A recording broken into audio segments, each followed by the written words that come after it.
Hello, history buffs, time travelers, and scholars. Ever heard of people so unique they could turn heads faster than a magician pulling a rabbit out of a hat? These circus legends were the real deal. Quirky, fascinating, and downright unbelievable. Hold on tight, because this ride through history is about to get freakishly fun. Ella Harper. Ella Harper, born in Hendersonville, Tennessee, shortly after the Civil War, had a rare condition that made her legs bend backward. This led her to walk on all fours, earning her the nickname Camel Girl as she became a star in the circus world. She worked with Harris's Nickel Plate Circus, earning $200 a week, about $5,000 today, but the role often embarrassed her, especially being compared to a real camel on stage. After just a year, she left the circus to pursue education and return home, but her life was marked by tragedy, including the loss of her father in a house fire and her brother 5 years later. Siamese twins, Chang and Eng, famously known as the Siamese twins, were born in 1811 in what is now Thailand, joined at the chest by a 4-inch band of flesh. As teenagers, they left Siam to showcase their unique condition, becoming global sensations. For over a decade, they performed before royalty, medical experts, and the public, leaving a legacy so profound that the term Siamese twins became synonymous with conjoined siblings and continues to inspire stories, studies, and cultural discussions to this day. The hairy little girl, Priscilla Lother, known by many names throughout her life, started as the hairy little girl and later became the monkey girl. Despite the harsh labels, those close to her cherished her as Priscilla Banoué, the wife of the alligator-skinned man. Her father initially sought medical answers, but later exhibited her with the help of showman Carl Lother. Though Carl defended her dignity, public curiosity led to pairing her with a trained monkey, Josephine, creating a bizarre attraction. Always kind to visitors, Priscilla lived a long life and passed away peacefully in 2001.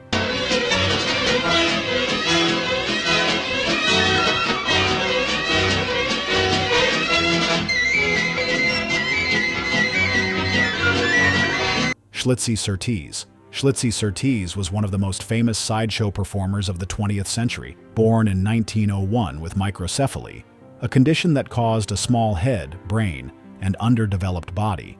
He had the mental capacity of a 3-year-old, but an unforgettable presence.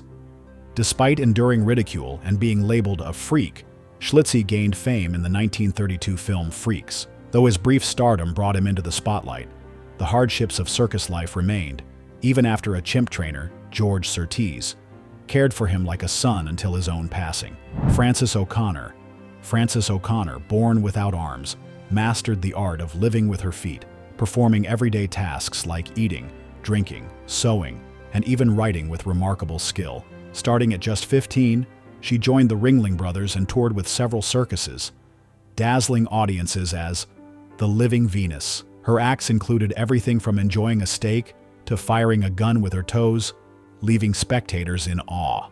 After a successful career, Frances retired and lived a quiet life, passing away in Long Beach, California in 1982 at the age of 67.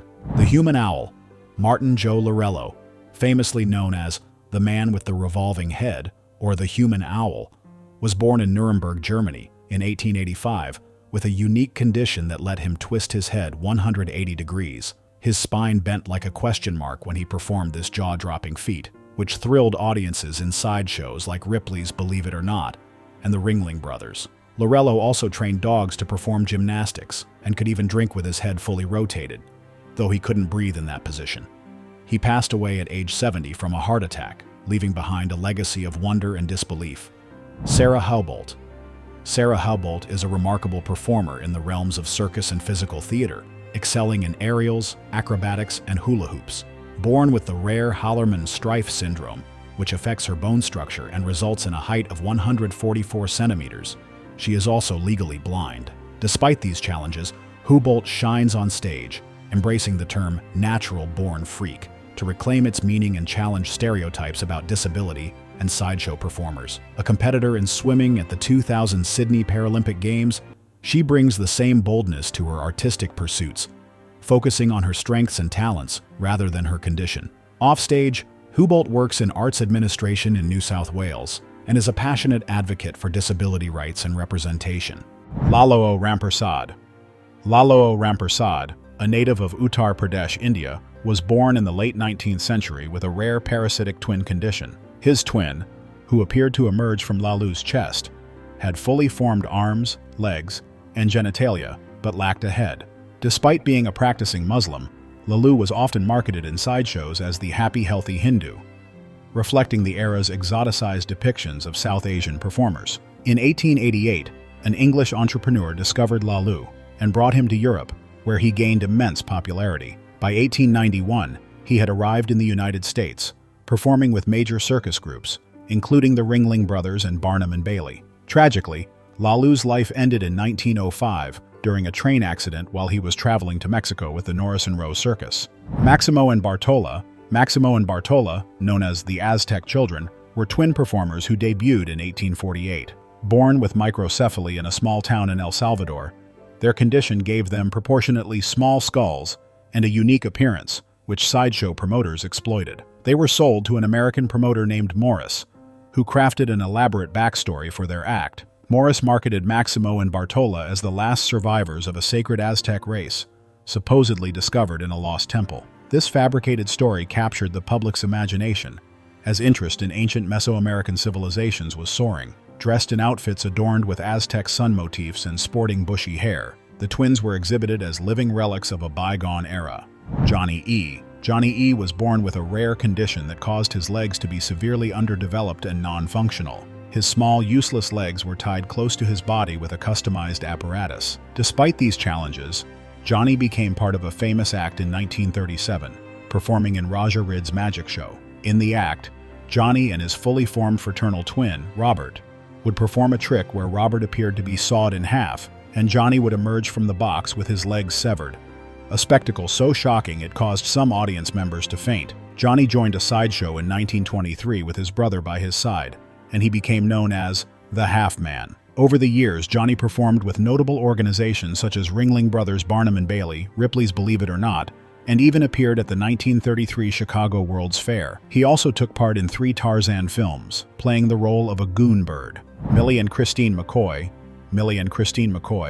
born on July 11, 1851 in Columbus County, North Carolina, were conjoined twins born to slave parents Jacob and Monia. The twins were joined at the lower spine and shared a single pelvis, but each sister had her own limbs and legs. As children, they attracted attention, and their owner initially sold them to a showman interested in displaying them in freak shows. The McCoy twins were eventually sold to Joseph Pearson Smith, who managed them for touring performances. During their time with Smith, the twins were abducted by another showman, who transported them to a private exhibition where they were inspected by physicians and scientific groups. After being missing for nearly 3 years, the twins were sold again and ended up in Philadelphia. Prince Randon, also known as the Snake Man, the Human Torso, or the Human Caterpillar, was a performer who amazed audiences with his extraordinary abilities despite his deformities. Standing only 3 feet tall, Randon's arms were mere nubs that ended at his shoulders, and his legs were nearly non-existent. In his striking red and white striped costume, he performed incredible feats, including rolling cigarettes, lighting them, and even shaving his face, all using just his mouth. Throughout his career, he performed with P.T. Barnum's sideshows, drawing in large crowds who were fascinated by his unique physique. Prince Randon died of a heart attack on December 19, 1934, just hours after giving his final performance, marking the end of a remarkable career that spanned over 40 years. Jonathan Urbass. Jonathan Urbass was a man who suffered from rheumatism since childhood, but he continued to work on his family farm in upstate New York until the age of 57. At that point, his body became entirely frozen, and cataracts robbed him of his sight. With most of his family already deceased, Jonathan decided to display his frozen, emaciated form at dime museums and sideshows. He weighed only 75 pounds due to an all-liquid diet. Despite his suffering,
for watching.